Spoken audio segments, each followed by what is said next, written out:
Russ Vaught, the director of the Office of Management and Budget under former President Donald Trump, praised the Railway Safety Act of 2023 on Friday via social media, while hoping the Senate Commerce Committee pushes it along next week to be voted on by the entire upper chamber.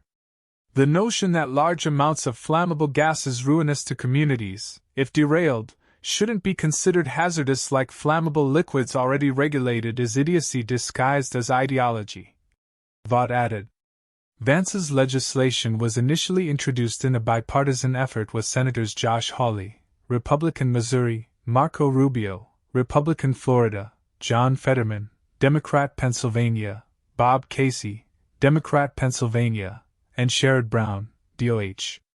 Besides the legislation's significant investment in future safety improvements, if passed, it would also enhance safety procedures for trains carrying hazardous materials, minimize the risk of wheel-bearing failures, require well-trained, two-person crews aboard every train, make rail carriers face major fines for any wrongdoing, and help support communities impacted by rail disasters.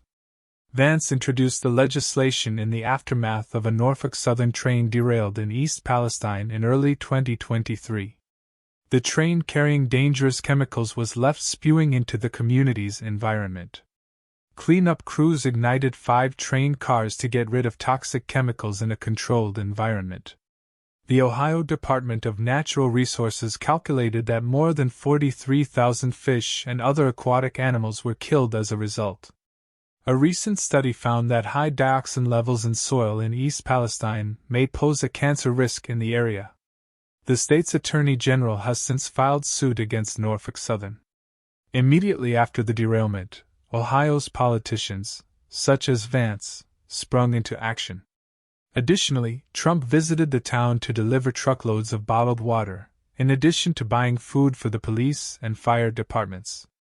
However, President Joe Biden and Transportation Secretary Pete Buttigieg were nowhere to be found. Then, just one day after Trump's visit, Buttigieg finally visited.